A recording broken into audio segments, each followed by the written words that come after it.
안녕하세요 여러분. 자음과 모음의 철학자가 들려주는 철학 이야기, 오늘은 스피노자의 윤리 이야기 두 번째 시간입니다. 지난 시간에 우리는 모든 존재하는 것은 자신의 힘이 미치는 한 계속해서 존재하고자 한다는 자기 보존의 원리에 대해 알아봤죠. 그때 존재를 지속시키기 위해 우리는 존재 역량을 증대시키고자 한다고 했습니다.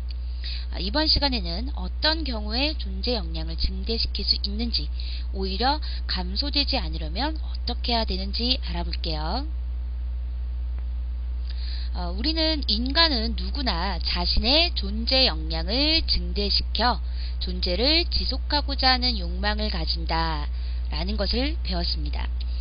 이때 존재 역량이 증대되는 경우는 바로 사람이 기쁨을 느낄 때고요.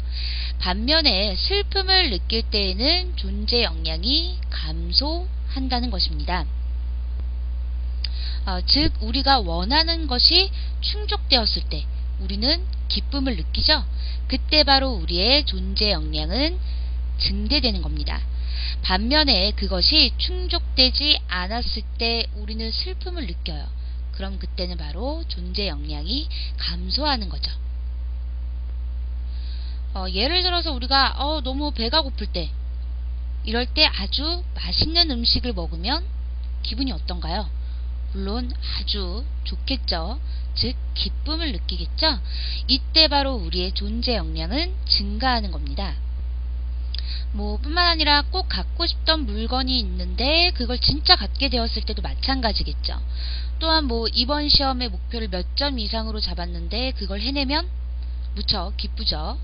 또 내가 꼭 알고 배우고 싶던 어떤 지식이라든가 어떤 기술이 충족되었을 때, 원하는 학교에 들어갔을 때, 또는 좋은 친구와 함께 재미있는 일을 할 때 등등, 우리는 일상에서나 아니면 좀 더 미래지향적인 것에서나 기쁨을 느끼고 그럼으로써 존재 역량을 증대시킬 수 있습니다. 근데 반면에 이런 원하는 것들을 이루지 못하면 슬픔을 느끼고 그러면 존재 역량은 감소하겠죠. 스피노자는 이렇게 우리에게 기쁨을 주는 것을 선, 그리고 슬픔을 주는 것을 악이라고 했습니다. 즉 세상의 선과 악은 기쁨이나 슬픔과 같은 인간의 감정과 아주 긴밀한 연관이 있는 것이라고 본 거죠. 그래서 스피노자는요, 그 자체로 선하고 악한 것은 없다고 보았습니다. 이렇게 각각의 상황에 따라 사람의 감정에 어떤 영향을 주느냐에 따라 선과 악이 달라지는 것이라고 여겼죠. 그런데 이때 우리가 주의해야 할 것이 있습니다. 바로 자신에게 기쁨을 주는 것이라고 해서, 기쁨을 주는 선이라고 해서 그걸 너무 지나치게 추구하면 오히려 존재 역량을 감소시킬 수 있다라는 거예요. 이거를 꼭 주의해야 됩니다. 우리 책의 우시기를 떠올려 볼까요? 우시기는 먹는 것에서 기쁨을 얻었죠. 즉 맛있는 음식을 먹음으로 해서 존재 역량을 증대시켰던 겁니다. 하지만 우시기는 먹는 것이 좀 지나쳤죠. 그랬더니 어떻게 됐어요? 병까지 걸려서 입원까지 하게 됐죠. 이렇게 기쁨을 주는 것이라고 해서 지나치게 먹었다가 오히려 아프고 게다가 금식까지 하게 되었으니 존재 역량은 감소하고 말게 된 거죠. 또 우시기는 할머니에 대한 사랑이 너무 지나쳤어요. 과도하다 보니까 어떻게 됐나요? 오직 그 생각에만 집착하게 됐고 결국 할머니께서 돌아가신 게 모두 자기 탓이라는 그런 생각을 하게 되었죠.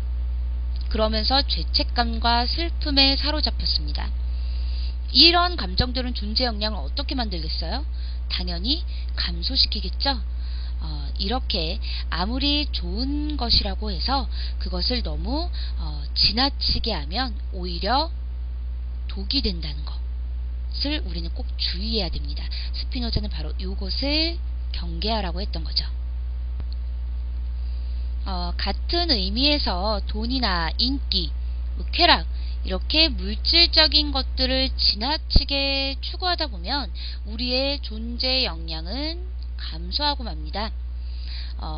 돈이 많으면 무조건 좋을 것 같지만 앞에서도 봤듯이 아무리 좋은 거라도 지나치면 안 좋아요.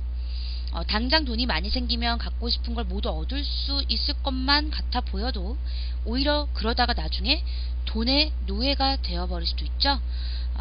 그래서 정작 우리에게 기쁨을 줄 수 있는 많은 것들을 잃게 될 거예요. 그래서 스피노자는 당장의 기쁨에만 치우치지 말고 미래에 더 큰 기쁨이 될 수 있는 것을 선택하고 행해야 한다고 했습니다. 가령 여러분은 게임을 하거나 텔레비전을 볼 때 기쁨을 느끼죠? 근데 그렇다고 해서 그것에만 치우치고 여러분이 해야 할 다른 일들을 소홀히 하면 어떻게 되겠어요?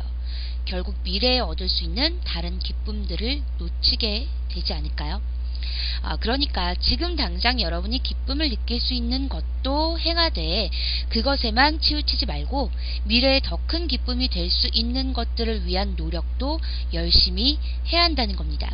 그래야 지금도 그리고 미래에도 여러분의 존재 역량이 증대되겠죠. 그런데 기쁨을 주는 것에 대한 욕망을 조절하는 게 쉬운 일은 아니죠. 여러분도 그렇죠? 쉽게 생각해서 하루 종일 게임만 하고 싶다거나 친구들과 어울려 놀고 싶다거나 하는 것처럼 말이에요. 여기 우시기처럼 맛있는 음식을 조절하지 못하는 것처럼 말이에요. 이렇게 자기가 좋아하는 것만, 기쁨을 주는 것만 하고 싶은 것은 어떻게 보면 당연합니다. 사람의 감정은 그 힘이 어마어마하니까요. 하지만 지나치면 좋지 않기 때문에 우리는 이 감정을 조절할 수 있어야 돼요. 그러면 감정을 조절하려면 어떻게 해야 할까요? 이때 스피노자는 감정을 조절하는 수단으로 이성을 꼽았습니다. 즉 이성으로 감정을 적절히 조절해서 알맞게 욕망을 충족시키고 그럼으로써 존재 역량을 증대시켜야 한다고 보았던 거죠. 근데 그렇다고 해서 스피노자가 이성으로 감정을 억압하라고 했던 것은 아닙니다. 오히려 스피노자는 인간의 감정, 욕망을 인정하고 그것으로 존재 역량을 증대시킬 수 있다고 보았어요. 하지만 앞에서도 보았듯이 감정은 때로 제어하기 힘든 경우들이 종종 생깁니다. 그렇기 때문에 그럴 땐 이성으로서 감정과 욕망이 잘못된 방향으로 가지 않도록 다스려야 한다는 그런 뜻이에요. 이렇게 스피노자는 인간의 감정을 존중한 만큼 이성의 중요성 또한 작지 않다고 생각했습니다. 그런데 이러한 이성에는 또 다른 역할이 있는데요. 그것은 다음 시간에 알아보도록 할게요.